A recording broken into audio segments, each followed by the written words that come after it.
There has always been a spatial aspect of institutional racism as practiced in the United States. The effect was either to keep blacks close at hand under the control of whites, or to keep blacks as far away from whites as possible. Under slavery and Jim Crow, every law on the books was to keep blacks close at hand, to create white wealth, and to provide white comfort. But when some of the blacks began to escape slavery by whatever means and gain the status known as free blacks, another dynamic, a contrary dynamic, set in.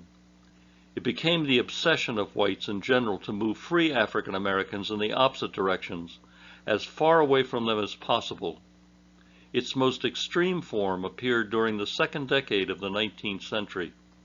There arose a formal effort to take African Americans out of the United States, perhaps to Haiti or Central America, or more seriously, a country on the African continent known as Liberia. Liberia was set up by white U.S. citizens expressly for the purpose of receiving those black people now unwanted by the whites. The movement was called the Colonization movement, and no one worked harder at colonization than the white people in Maryland. The national agency created for the purpose of shipping blacks back to Africa was called the American Colonization Society. The idea was discussed even before the Revolutionary War, but what gave real energy to this movement after the Revolutionary War was the basic problem, the rate at which the population of free blacks was increasing. By the late 1700s, the 4 million strong population of African Americans had become self-reproducing, and there was no longer a need to import enslaved people from Africa into North America. Therefore, the transatlantic slave trade was officially stopped by Congress in 1808.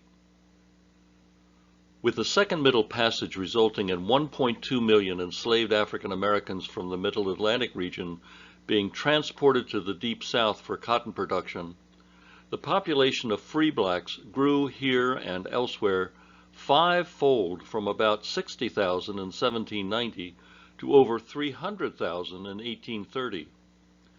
White Americans felt threatened by a growing population that they could never imagine integrating into white society in the U.S. Moreover, the successful Haitian Revolution and subsequent smaller rebellions by the enslaved in the U.S. made concrete an abiding fear among whites that blacks were capable of organizing, revolting, and dispossessing white people of their lives and property. Free blacks helped to lead the slave insurrection in Haiti, and it was feared that free blacks here, with familial ties to those still enslaved, might do the same. There was only one logical conclusion to preserve the safety of whites. Blacks had to be removed and heavily policed until their inevitable departure. It could be said that Baltimore felt the greatest threat because Baltimore had the largest population of free blacks in the U.S. After Nat Turner's rebellion in the neighboring state of Virginia in 1831, colonization became a life-or-death issue in the eyes of many white Marylanders. Instead of easing off on some of the worst abuses of slavery, the U.S. doubled down and imposed stricter and more tyrannical controls on blacks. 60 whites were killed in Nat Turner's rebellion, but hundreds of blacks, the vast majority of them innocent, were killed in retaliation across 9 states, including Maryland. The enslaved were often now denied the right to grow their own food, something they had done quite well, and were required to eat whatever their owners gave them, resulting in measurable malnutrition and stunted growth in this period before the Civil War. Banishment was used more often as a punishment, ripping families apart. Mobility for slaves was tightened, and torture became more frequent. In its wild-eyed hatred of blacks, the Maryland General Assembly in 1824, even before Nat Turner's rebellion, passed a law prohibiting the removal of absconding slaves to Haiti. In 1831, the same year as the rebellion, the Assembly passed a law preventing free blacks from entering the state on pain of being returned to slavery. Blacks were even prevented from holding meetings of more than 3 people without a white person being present. Not even black worship was exempt.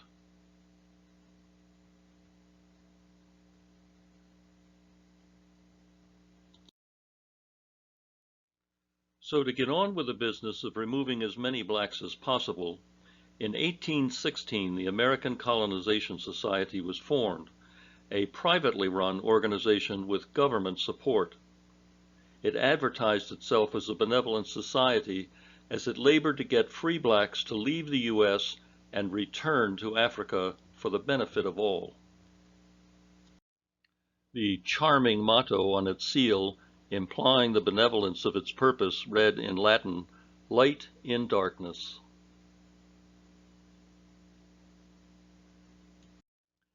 The American Colonization Society was created in December of 1816 by Robert Finley, a Presbyterian minister, and by a group of influential men, including Henry Clay, James Monroe, Andrew Jackson, Daniel Webster, and Francis Scott Key. The society raised money by selling memberships and used the influence of its members to raise $100,000 from Congress to pay for the passage of free blacks back to Africa. Its first president was the influential senator from Kentucky, Henry Clay. The American Colonization Society enjoyed support from a surprisingly wide variety of the population.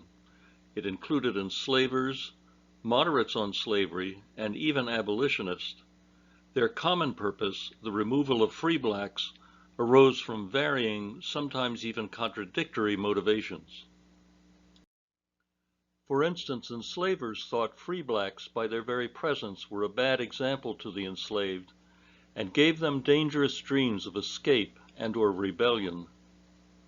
Free blacks tended to be more educated and have greater resources, and even more importantly, had familial ties to slaves, so they might offer aid to the enslaved in revolting.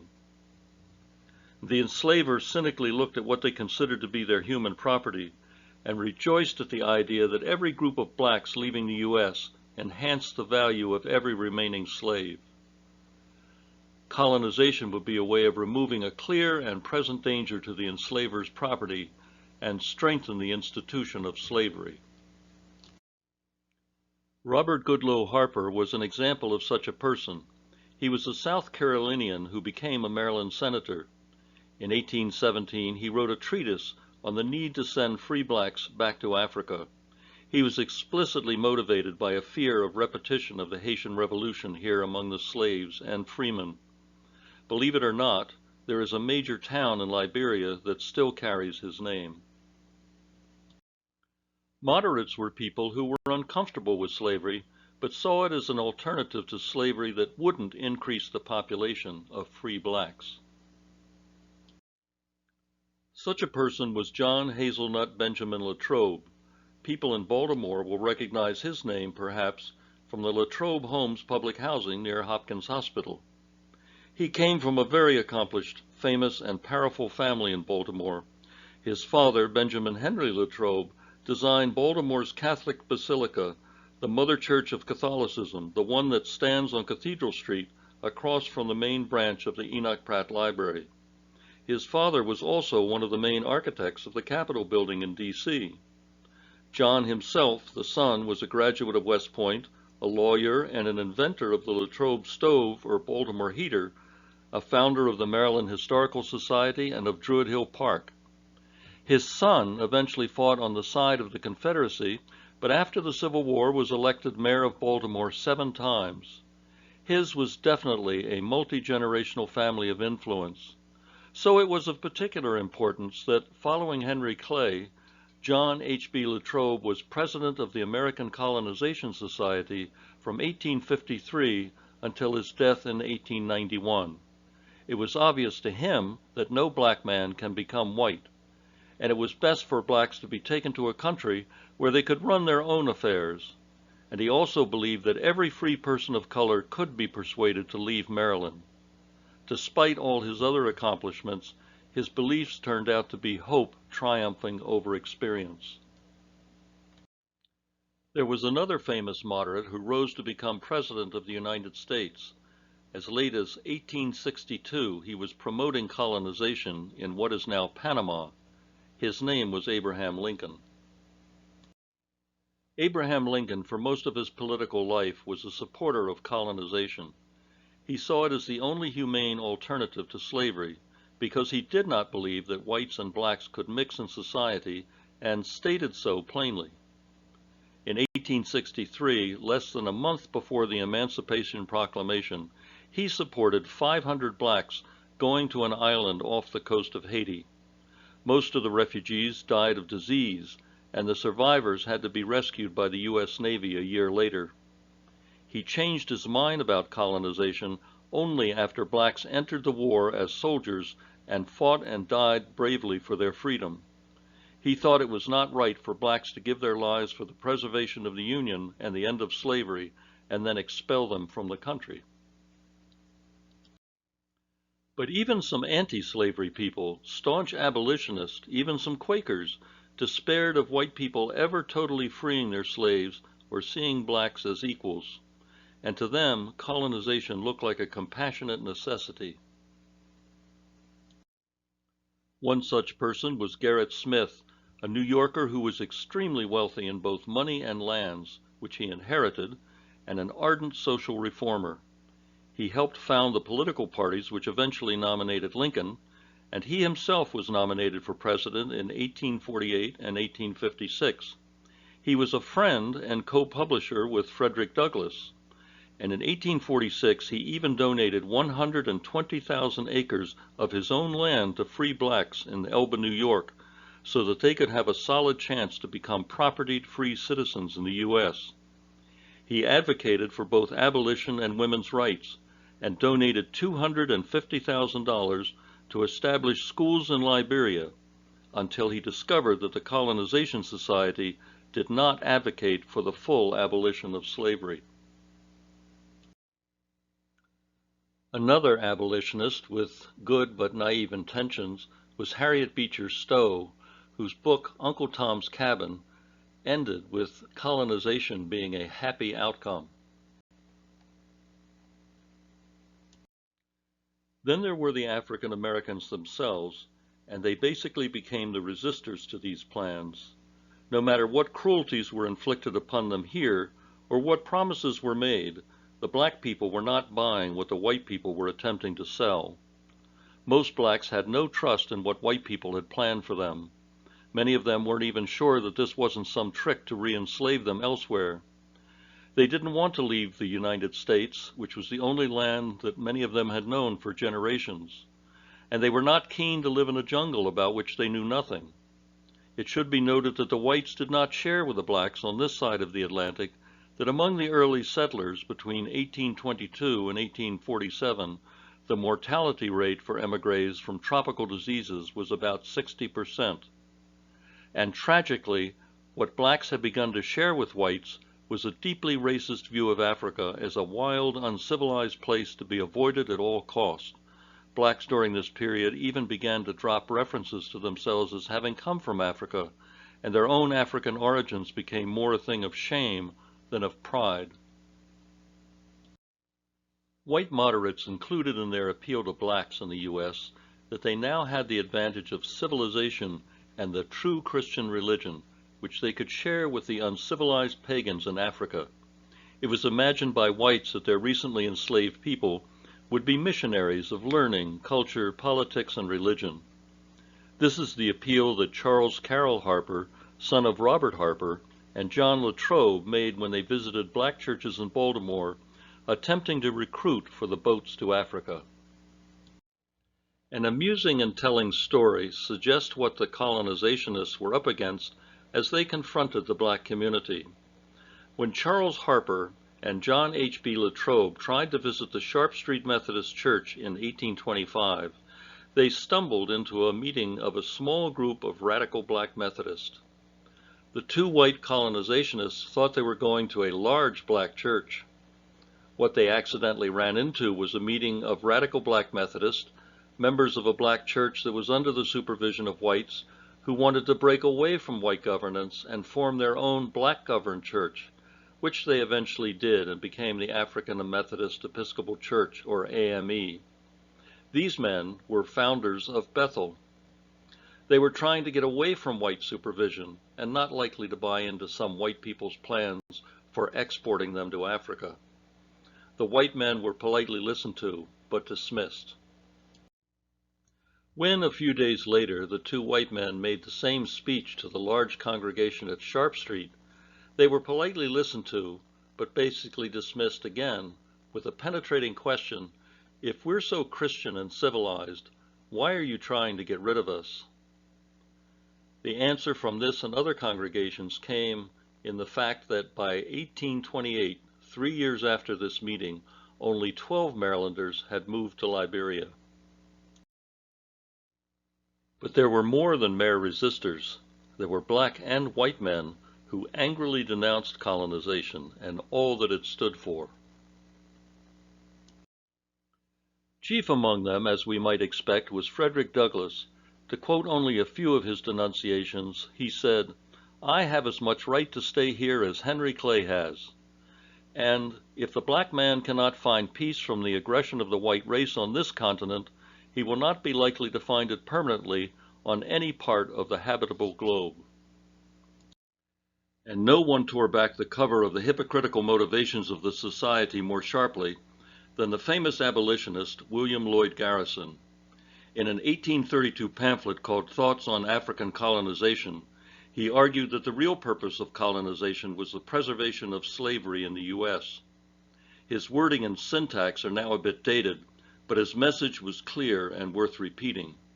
He said, "Instead of returning to those whom they have so deeply injured with repenting and undissembling love, instead of seeking to conciliate and remunerate the victims of their prejudice and oppression, instead of resolving to break the yokes of servitude and let the oppressed go free, it seems to be the only anxiety and aim of the American people to outwit the vengeance of heaven and strengthen the bulwarks of tyranny by expelling the free people of color and effecting such a diminution of the number of slaves as shall give the white population a triumphant and irresistible superiority. Check the increase is their cry. Let us retain in everlasting bondage as many as we can, safely. To do justly is not our intention. We only mean to remove the surplus of our present stock, and we think we shall be able by this prudent device to oppress and rob with impunity. Our present wailing is not for our heinous crimes, but only because our avarice and cruelty have carried us beyond our ability to protect ourselves. We lament not because we hold so large a number in fetters of iron, but because we cannot safely hold more." And a white travel agent for the Colonization Society, John Kennard, reported to the Board of Managers of the Maryland chapter in 1838 the reason why they were doing so poorly in recruiting. He said, "They, the free blacks, are taught to believe, and do believe, that this is their country, their home, a country and home now wickedly withholden from them, but which they will presently possess, own, and control. Those who emigrate to Liberia are held up to the world as the vilest and veriest traitors to their race, and especially so toward their brethren in bonds.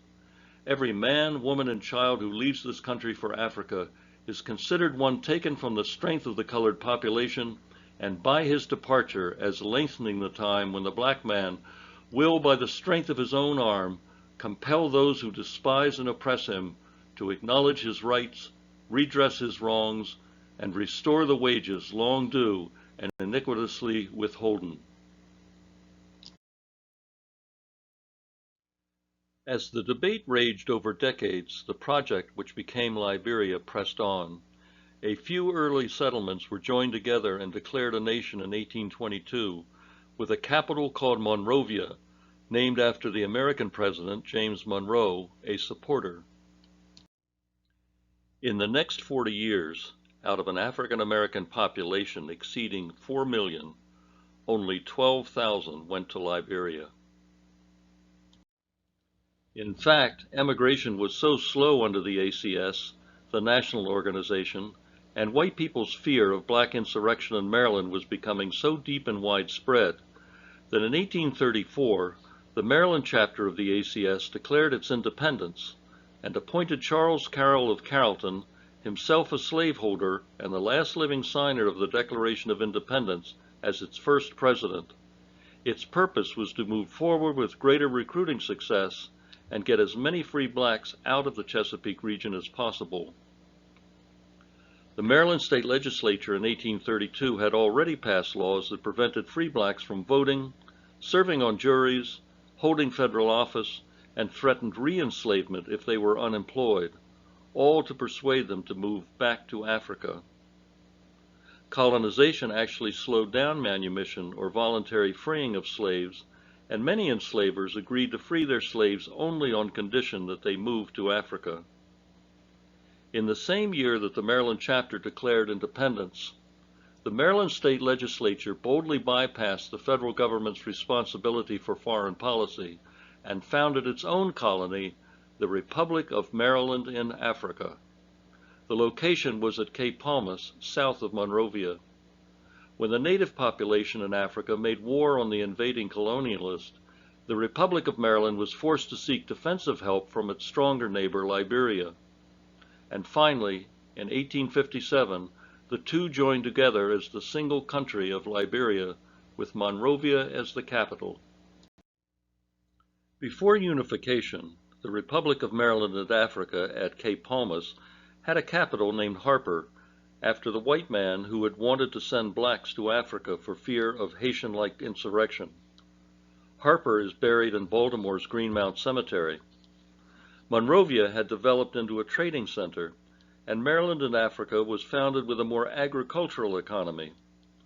Within the united country of Liberia, the Republic of Maryland and Africa became just Maryland County. The names of a number of roads of Harper would be recognized by Baltimoreans, such as Maryland Avenue and Baltimore Street. Here is a map of Liberia showing the relative locations of Monrovia and Cape Palmas, with Harper its former Maryland capital. And here is an 1853 notice of a colonization ship leaving Baltimore with room for 250 passengers and a destination of both Monrovia and Cape Palmas. It was doubtful that the ship left full.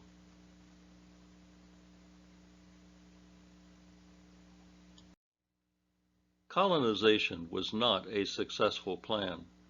In Maryland alone, from 1831 to 1851, 5,571 enslaved people were manumitted or freed. And despite all the legal and extra-legal cruelties and efforts at persuasion, and all the money for transportation contributed by both private sources and governments, only 1,002 blacks went to Liberia, just 18%. Black resistance to colonization prevailed, and America's racial problem was not going to be solved by sending blacks to Africa. Two enduring legacies of the colonization movement can be called a white vision and a black one. The white one is the idea that whites and blacks could never live side by side, and everything possible must be done to separate the two races, as blacks continue to be exploited under Jim Crow and farmed for white wealth. This vision led Baltimore to become one of the most hyper-segregated cities in the country. The black vision is that, despite all the cruelties of slavery and all the continuing hostility from whites, that the United States was as much their land as anyone's. Their blood and sweat were literally in the soil. Generations of their ancestors were buried here, and against all evidence to the contrary, they might hope to see their children become full citizens of this nation, and that they might be compensated for the wealth stolen from them, the wealth that built this country. Three specific modern expressions of the white vision have been redlining, which was invented in Baltimore, the federally supported deliberate disinvestment in those areas occupied by blacks, and the investment in those areas occupied by whites, urban white flight beginning in the 1950s, sharply dividing the land into white and black spaces, and policing centered not on general safety, but on holding the line, even using terrorism to support the division between black and white and controlling black behavior and movement. Expressions of the black vision have been consistent throughout American history. from the refusal of blacks to go back to Africa during colonization, from Frederick Douglass's thundering oratory defending the humanity of African Americans, from blacks' massive participation in the Civil War to win their freedom. At the end, there were almost as many black soldiers in the Union Army as Johnny Rebs in the entire Confederate Army. From Reconstruction's frustrated movements toward equality, from the founding of the NAACP in 1909, through the civil rights struggle of the 1950s and 1960s, to the Black Lives Matter movement of today. Nicole Hannah-Jones in the 1619 Project has called African Americans the perfecters of democracy, forcing the United States to live up to its ideals. It can be said that we have been a full formal democracy, not from the Declaration of Independence in 1776, or the Articles of Confederation in 1781, or even the adoption of the U.S. Constitution in 1788, but only from 1965 with the passage of the Voting Rights Act. We are, in reality, a very new democracy. And the only reason we are even this close to being a real democracy is because of the relentless devotion of blacks to the American experiment, starting with their unwillingness to be severed from it through colonization. Blacks have attempted to win not special treatment, but equal treatment for everyone, a very American ideal with roots in our country's founders' documents.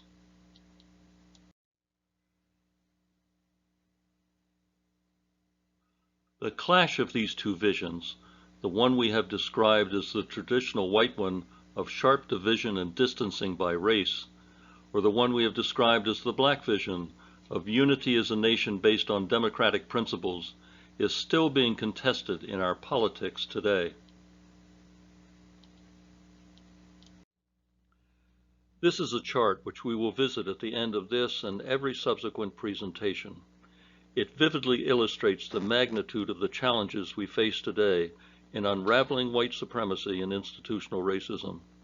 For 86% of the more than 400 years that African Americans have been on these shores, they have had to live with violent, terrorist, legal, and extra-legal oppression in order that wealth could be squeezed from them.